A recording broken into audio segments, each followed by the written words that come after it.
দেখছেন খুব সুন্দর একটি সিএনজি চালানোর মতো একটি অটো।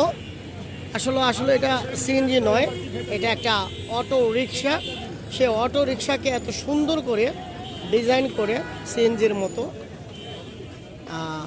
একটি লোক সেটা তার মন মতো তৈরি করেছে। সে অটো রিক্সাটা আপনারা দেখছিলেন। আমি এখন কথা বলবো সেই অটো চালকের সাথে, সে নতুন করে কিভাবে কি করে সে এই অটো তৈরি করলো। আচ্ছা ভাই, আপনার নাম? আমার নাম বিজয়। বিজয়। আচ্ছা, আপনি এই যে অটো রিক্সাকে সিএনজির মতো করে যে তৈরি করলেন, এটা কিভাবে আপনার মাথায় ঢুকলো একটু বলবেন আমাদের? এটা আসলে গাড়িটা আমার না, এটা আনোয়ার মামার গাড়ি। উনি বাসায় হচ্ছে উত্তরাতে, উনি রেস্টুরেন্ট আছে আপনার যাদবপুর, আপনার সিটি কর্পোরেশনে এখানে। উনি নিজেই আর কি এগুলি সার্ভিস করছে আর মেকার দিয়ে এগুলি বানাইছে। তো আমি উনি গাড়িটা এখন মানে চলাইতেছি, আর সব ড্রাইভারদের কাজ দিতেছি, বিক্রি করা হবে। আরও গাড়ি আছে উনি বানায় দেবে। এই গাড়িটাতে কত টাকা খরচ হয়?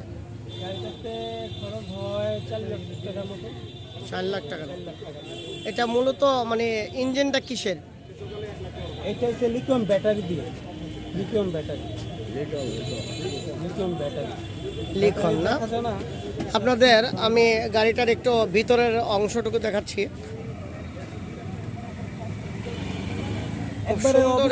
এটা সিএনজির মতো, ফুললি একটি সিএনজির মতো একটি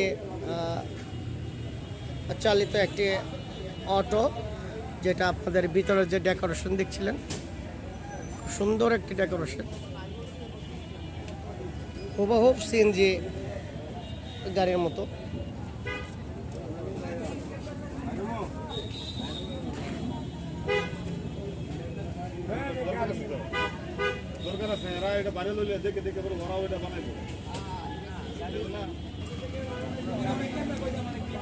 আমরা নতুনভাবে এই সিএনজিটা দেখলাম, তাই আমাদের একটু সাংবাদিকদের শখ জাগলো যে আসলে অটো দিয়ে সিএনজি বানানো যায়।